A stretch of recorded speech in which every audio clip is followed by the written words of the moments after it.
And spawning up in the top left-hand position, we have got the Zerg player representing Team Acer. Down a game in this best of 7, it's Scarlett.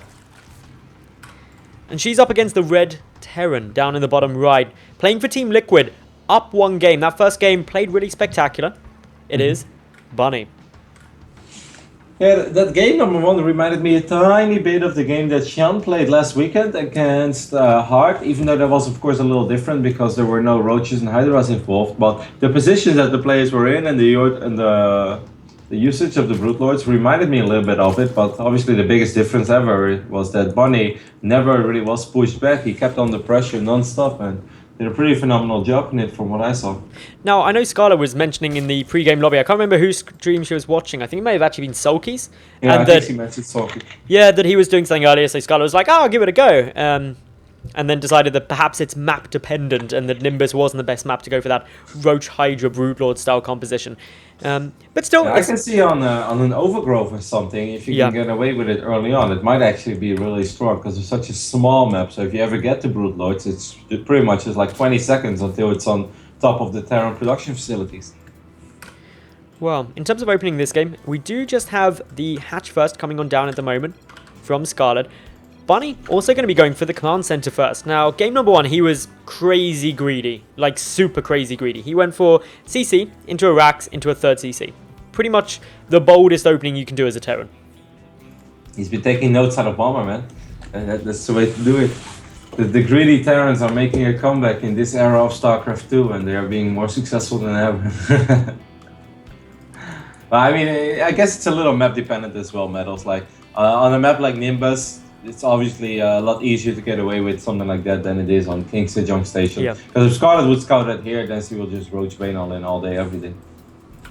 Now, I'm just taking a quick little look at what Eligilac says. Now I've updated the stats to be 1 hour for Bunny. That gives Bunny a big boost in his predicted chance of taking this.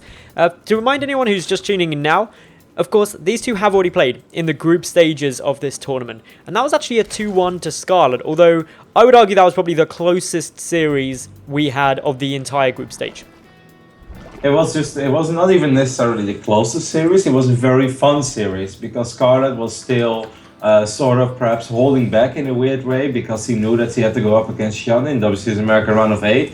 It's really funny because I met Xian at WCS America, and I was like, did you watch Scarlett vs Bunny? He's like, yeah, but too crazy for me, because there were 3 completely different openings. Now I must say that Scarlett did open up a little crazy against Xian as well, so maybe that's just her new thing, you know, there's lots and lots of variety, making her a super unpredictable player. But I still feel that series he pushed it to the edge a little more than he normally would.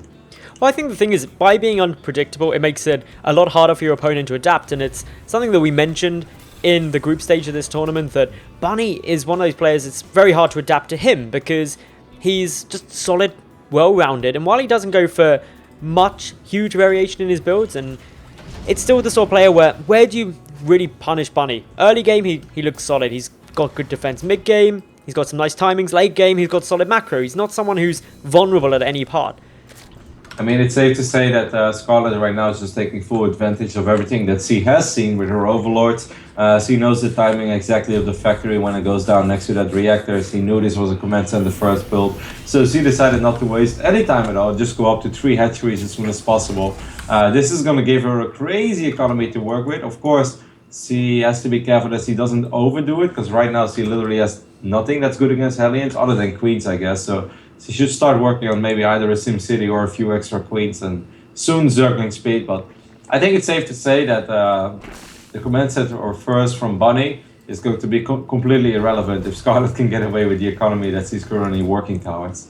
It's not normal at all to be getting this third base down this quickly as a Zerg. Like, in a standard ZVT, you'd consider it an early third base if it's coming down about now, let alone being finished at this stage. But Scarlett just reacting well to what Bunny's doing at the moment. Bunny going to be pressuring out. This is going to be the first little look he may get at that third base. It's coming round. We'll see the creep spread, and he's going to be like, damn, that is one early third. Pulls on back.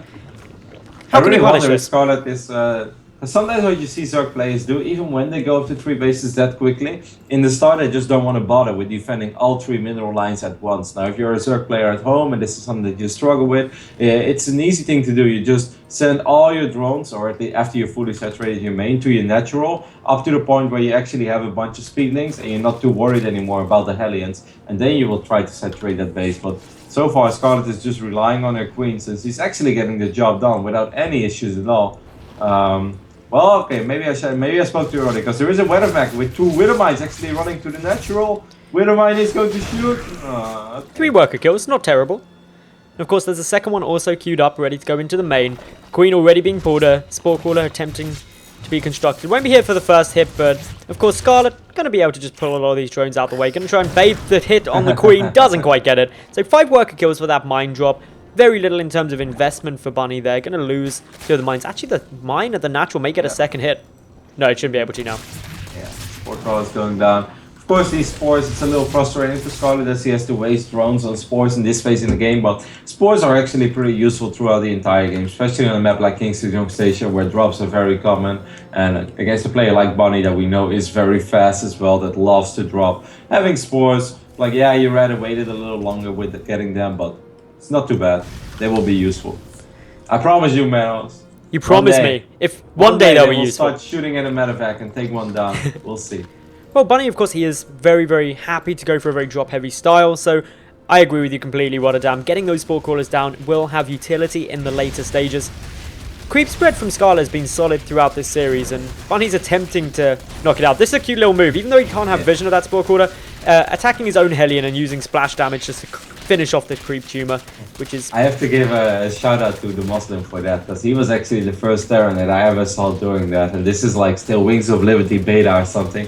I was casting one of his games, and then he's like, "You saw that, you saw it." He did it on Lost Temple, not even on the Shadow Temple, but on the Lost Temple. But yeah, cute move indeed. I like all those little tricks. There's a couple you can do with Colossus as well. Just the entire plan of doing it is such I a really smart love it when product players like have no detection, but they kill DTs by attacking their own units. Yep. So like, because when I do that, that goes terribly wrong. I kill half my army.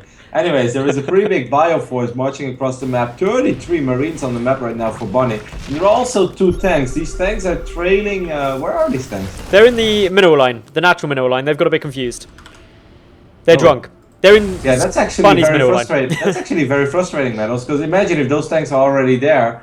Now Scarlett has a solid 30 or 40 seconds more to squeeze out as many units as he could possibly wish for. And this is tricky for Bunny. If those tanks were there immediately, he's putting himself in a much, much stronger position than he's actually in right now. Of course, this did allow him to get even more Marines. He does still have a massive army supply lead. Sweet Jesus. It's 86 against 48.